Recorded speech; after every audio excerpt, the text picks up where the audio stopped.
जरी पण जर ग्रामीण भागात थोड्या बहुत फॅसिलिटीज भेटल्या, त्याने डायरेक्ट नीटचा एक्झाम द्यायला जर कॉम्प्युटरवर घेतले, तर त्यांना म्हणजे ते मेंटॅलिटी वगैरे ते नीट होईल नाही होईल त्याच्यामध्ये त्यांचा लॉस होईल. अजून ग्रामीण भागामध्ये सगळे विद्यार्थी मोबाईल अफोर्ड करू शकत नाहीयेत. पेपर फुटीलाचा चान्स कमी आहे, परंतु पुन्हा एकदा सेंटर मॅनेज होण्याचे चान्सेस हे तिथं सुद्धा आहेत. एखाद्या विद्यार्थ्याला समजा 720 मधनं 700 मार्क आलेली असतील एक शिफ्टमध्ये आणि दुसऱ्या शिफ्टमध्ये एखाद्याला 650 मार्क आलेली असतील, कदाचित त्या नॉर्मलायझेशन फॅक्टरमुळं हा 650चा विद्यार्थी 700च्या विद्यार्थ्यापेक्षा सुद्धा चांगली रँक आणू शकतो.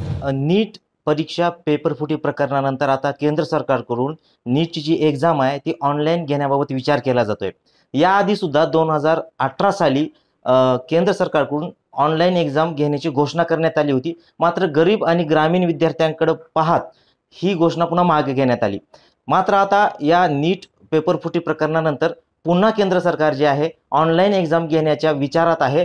याच अनुषंगानं आपण चर्चा करणार आहोत. आपल्यासोबत काही येथे नीटची एक्झाम ची तयारी करणारी मुलं व काही नीटचे काउन्सिल इथे उपस्थित आहेत. काय सांगशील की आता ऑनलाईन एक्झाम घेण्याबद्दल केंद्र सरकार विचार करते, काय वाटते तुला, कसे योग्य आहे अयोग्य? अयोग्य आहे, कारण त्यामध्ये नॉर्मलायझेशनचा फॅक्टर एक ही येईल जे मेजर असेल. कारण हर एका शिफ्टला हर एक वेगवेगळा टॉपर येईल आणि टॉपर जर चेंज होत राहिले तर मग रँकिंगमध्ये जरा हे होऊ शकते. नॉर्मलायझेशनमध्ये वेगवेगळे पेपर येतात आणि डिफिकल्टी पण पेपरची चेंज होईल. म्हणजे टॉपर कोण आहे त्याचं अवघड होईल. हां, हर एका शिफ्टचं एक एक टॉपर येईल आणि टॉपर चेंज झाले की मग जरा डिफिकल्टी होती रँक्समध्ये. आपल्यासोबत इथं विद्यार्थिनी पण उपस्थित आहे. काय वाटतं तुला, ऑनलाईन योग्य की ऑफलाईन योग्य? मला तर ऑफलाईनच योग्य वाटतं, कारण की ऑनलाईन परीक्षेमध्ये आता आपण बघितलं तर सगळ्या अजून ग्रामीण भागामध्ये सगळे विद्यार्थी मोबाईल अफोर्ड करू शकत नाहीयेत. त्यांनी मोबाईलवर एक्झाम देण्याचा त्यांचा काही सवालच आलेला नाही. आणि ज्यांच्याकडे मोबाईल आहेत त्यांना प्रॅक्टिस असते, पण प्रत्यक्षात PC वर एक्झाम देण्यात खूप फरक असतोय. त्याच्यामुळे खूप विद्यार्थ्यांना ते अवघड जाणार आहे एक्झाम द्यायला. अजूनही विद्यार्थी आपल्यासोबत आहेत, काय वाटतं? सगळ्यात महत्त्वाचा मुद्दा म्हणजे जो दीदीनं मांडलाय तो म्हणजे आपण डायरेक्ट गल्ली क्रिकेटकडून आपण वर्ल्ड कप खेळायला जाऊ शकत नाही. जरी पण जर ग्रामीण भागात थोड्या बहुत फॅसिलिटीज भेटल्या, त्याने डायरेक्ट नीटचा एक्झाम द्यायला जर कॉम्प्युटरवर घेतले, तर त्यांना म्हणजे ते मेंटॅलिटी वगैरे ते नीट होईल नाही होईल त्याच्यामध्ये त्यांचा लॉस होईल. आणि जर लॉस झाला तर डायरेक्ट 1 वर्षानं त्यांना करावं लागेल. ते खूप मोठा मॅटर आहे. आणि दुसरा पॉईंट म्हणजे एक बेनिफिट आहे तो म्हणजे पेपर फुटीचा. पेपर डायरेक्ट त्यांना टाईम चालू झाल्यावर भेटेल. म्हणून मला तर वाटते हा डिसिजन त्यांनी त्याच अँगलनं घेतलेला आहे की पेपर फुटू नये सध्याला. या प्रकरणानंतरच डिसिजन घेणे. हां, त्याच्यामुळं ती एक मोठा फॅक्टर आहे. आपल्यासोबत काही इथे नीटचे काउन्सिलर पण आहेत, सचिन बांगड सर आहेत. काय वाटतं आपल्याला, ऑनलाईन एक्झामच्या विचारात केंद्र सरकार आहे, योग्य आहे काय योग्य आहे त्यांचा विचार? सगळेच एक्झाम ज्या आहेत त्या यापूर्वी ऑनलाईन करण्याचा त्यांचा विचार होता. त्याच्यामध्ये 2018 मध्ये नीटच्या बाबतीतही त्यांनी विचार केला होता, पण नंतर प्रॅक्टिसच्या ज्या फॅसिलिटीज आहेत त्या ग्रामीण भागापर्यंत किंवा खूप कमी लोकांपर्यंत पोहोचलेल्या आहेत. त्याच्यामुळे ही एक्झाम त्यांच्यासाठी त्यावेळेला अवॉइड करण्यात आली आणि एकमेव एक्झाम अशी ऑफलाईनमध्ये सध्या कंटिन्यू करण्यात आली. याच्यामध्ये विद्यार्थ्यांनी सांगितल्याप्रमाणे की वेगवेगळ्या शिफ्टमध्ये एक्झाम होत असल्यामुळं पेपर्स वेगवेगळे येणार आहेत, त्याची डिफिकल्टी लेवल वेगवेगळी येणार. त्याच्यानंतर नॉर्मलायझेशनचा फॅक्टर आहे आणि त्याच्यामध्ये शंका घ्यायला खूप वाव आहे, कारण की तुम्ही आत्ता ज्या ऑनलाईन एक्झाम बघताय त्याच्यामध्ये मार्कशीटवर कुठेही मार्क्स येत नाहीत. त्यामुळे एखाद्या विद्यार्थ्याला समजा 720 मधनं 700 मार्क आलेली असतील एक शिफ्टमध्ये आणि दुसऱ्या शिफ्टमध्ये एखाद्याला 650 मार्क आलेली असतील, कदाचित त्या नॉर्मलायझेशन फॅक्टरमुळं हा 650चा विद्यार्थी 700च्या विद्यार्थ्यापेक्षा सुद्धा चांगली रँक आणू शकतो. त्यामुळे हे नॉर्मलायझेशन आणि त्याच्यामधल्या ज्या काही गोष्टी आहेत तर त्या शंका घ्यायला किंवा शंका उपस्थित करायला मोठा वाव देतात. सोबतच ऑनलाईन एक्झाम होणार असल्यामुळं याच्यामध्येही सध्या ज्या ऑनलाईन एक्झाम होत आहेत त्याच्यामध्येही मोठ्या प्रमाणामध्ये माल प्रॅक्टिसेस होत आहेत. पेपर लीक जरी होत नसले तरी सेंटरवर जे पेपर होत आहेत त्या पेपरमध्ये सेंटरवर काही गोष्टी मॅनेज करून विद्यार्थी मार्क घेताना किंवा या पद्धतीने वेगवेगळ्या पद्धतीने माल प्रॅक्टिसेस करताना विद्यार्थी दिसत आहेत. तशा काही गोष्टी JEE-मध्ये CET-मध्ये सुद्धा बऱ्याच ठिकाणी ओपन झालेल्या आहेत. आता याच्यामध्ये सगळ्यात शेवटचा जो विषय आहे तो आहे प्रॅक्टिसचा. विद्यार्थ्याला कुठल्याही स्पर्धा परीक्षेमध्ये जर समजा मार्क्स घ्यायचे असतील तर त्याला 2 विषय असतात, त्यांनी अभ्यास थरोली करणं आणि प्रॅक्टिस. आता प्रॅक्टिसच्या माध्यमातून जर विचार करायला गेलं तर सध्याची ऑफलाईन जी प्रॅक्टिसची जी सिस्टीम आहे किंवा ऑफलाईन एक्झामची जी सिस्टीम आहे ती प्रॅक्टिसच्या दृष्टीने सोपी आहे. ऑफलाईन प्रॅक्टिस कुठेही विद्यार्थी पेन पेपरवर करू शकतात, पण ऑनलाईन जर समजा एक्झाम झाली तर ती प्रॅक्टिस सहजासहजी सगळ्या विद्यार्थ्यांपर्यंत पोहोचणार नाही आहे.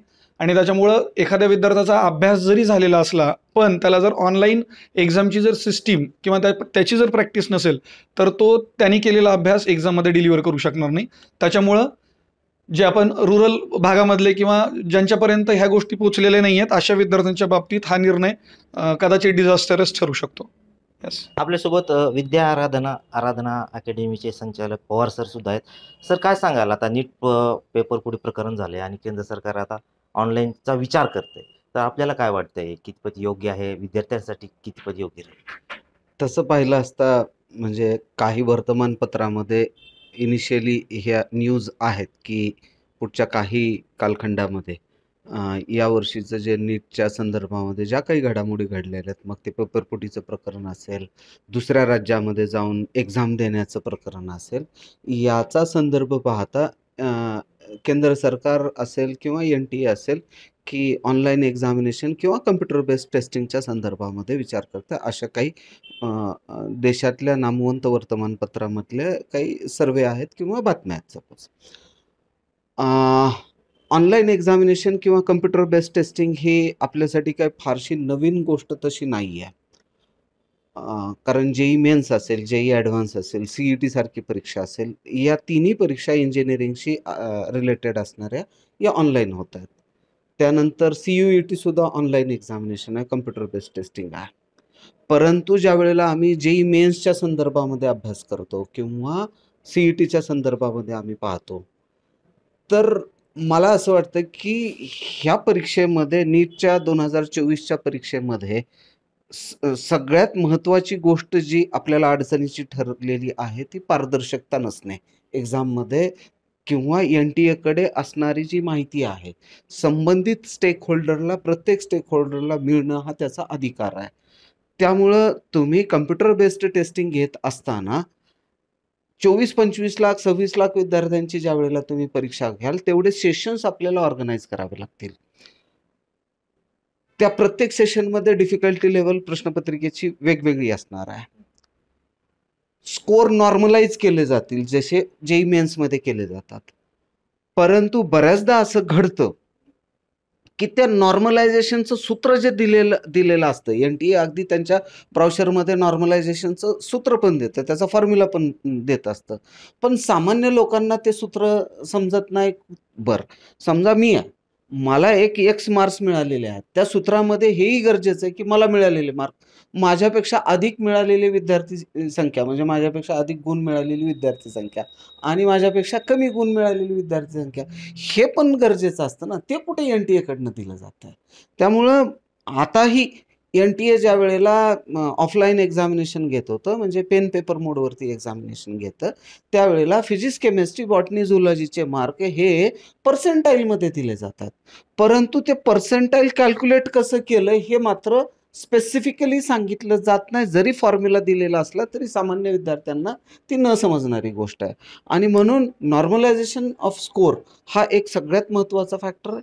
दुसरी महत्त्वाची गोष्ट, जेवढे सेशन्स येतील तेवढे टॉपर्स निर्माण होणार. म्हणजे जेवढे की तुम्ही सेशन्स घेणार, समजा 30 सेशन्स घेतले तर 30 टॉपर या देशामध्ये निर्माण होणार आहेत, मिनिमम 30. आणि मग तेवढ्या अधिक संख्येनं जर मार्क मिळवलेले असतील सिमिलर मार्कचं, तेवढे टॉपर्स वाढणार आहेत. मग पुन्हा जे एम्स दिल्लीसारख्या संस्थांमध्ये प्रवेश घेण्यासाठी जी असते स्पर्धा, तीव्र स्पर्धा असते, त्याच्या संदर्भामध्ये पुन्हा एकदा काही प्रश्नचिन्ह निर्माण होणार. हा एक महत्त्वाचा विषय आहे. त्यामुळं अगोदर म्हणजे सेंट्रल गव्हर्नमेंट असेल किंवा NTA असेल, यांना जर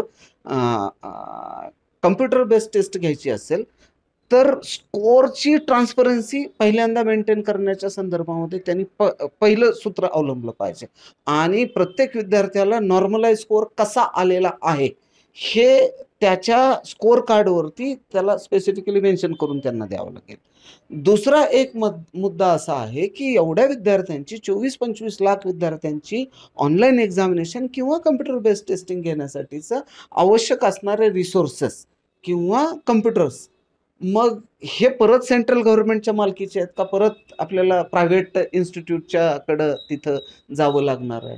कारण जेवढं डिपेंडन्सी NTA प्रायव्हेट इन्स्टिट्यूट्सवरची वाढेल तेवढं याच्यामध्ये गडबड होण्याचे जास्तीत जास्त चान्सेस निर्माण झालेले असतात. म्हणून मग त्याच्या संदर्भामध्ये काय अंमलबजावणी केली जाणार आहे हे दोन. यानंतर तिसरा जो महत्त्वाचा मुद्दा आहे, मग ग्रामीण भागातल्या विद्यार्थ्यांना प्रत्यक्ष प्रॅक्टिस करत असताना, एक्झामिनेशनची प्रॅक्टिस करत असताना मग येणाऱ्या अडचणी, हा एक तिसरा महत्त्वाचा मुद्दा आहे. म्हणून या तिन्ही विषयांचं सोल्युशन जर NTA कडनं निघत असेल, हां एक निश्चित आहे, याच्यामध्ये पेपर फुटीलाचा चान्स कमी आहे, परंतु पुन्हा एकदा सेंटर मॅनेज होण्याचे चान्सेस हे तिथं सुद्धा आहेत.